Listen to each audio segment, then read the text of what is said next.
Does beta blocker withdrawal differ between different types of beta blockers? Have you ever wondered how stopping beta blockers affects people differently? This is a common concern, especially for those managing hypertension. The answer is yes. Beta blocker withdrawal can vary based on the specific type of beta blocker used. Let's break this down in a simple way. Beta blockers are medications often prescribed for hypertension. They work by blocking beta-adrenergic receptors, which helps lower heart rate and blood pressure. When someone stops taking these medications suddenly, they may experience what is known as beta blocker withdrawal syndrome. This can lead to symptoms like increased heart rate, elevated blood pressure, chest pain, sweating, anxiety, and palpitations. The reason for these withdrawal symptoms is that, during treatment, the body adjusts by increasing the number of beta-adrenergic receptors. When the medication is stopped abruptly, these receptors can become overly sensitive to adrenaline, leading to those uncomfortable symptoms. Now, let's look at how different types of beta blockers can influence withdrawal. Short-acting beta blockers, such as propranolol and metoprolol, have a shorter half-life. This means they leave the body quickly and can lead to more intense withdrawal symptoms if stopped suddenly. Because the drug is out of the system fast, the upregulated receptors are left exposed to adrenaline without any blockade. On the other hand, long-acting beta blockers have a longer half-life.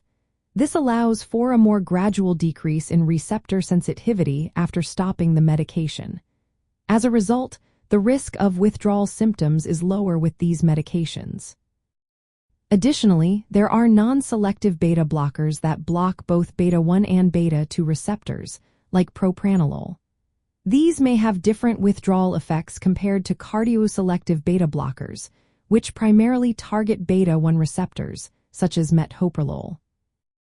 When someone stops taking beta blockers, they might experience rebound hypertension, which is a sudden rise in blood pressure. Other symptoms can include tachycardia, which is an increased heart rate, chest pain, headaches, and, in some cases, worsening of existing heart conditions. These symptoms usually appear within a few days of stopping the medication. To manage withdrawal effectively, it is important to taper off beta blockers gradually rather than stopping them all at once.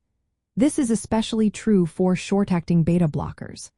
A common method is to reduce the dose slowly over several weeks. This gives the body time to adjust and allows the beta receptors to downregulate, which helps minimize rebound effects. In summary, the type of beta blocker used can significantly impact the withdrawal experience. Short-acting beta blockers tend to pose a higher risk of withdrawal syndrome, making careful dose tapering essential to prevent complications. Understanding these differences can help individuals and healthcare providers make informed decisions about managing hypertension and medication changes.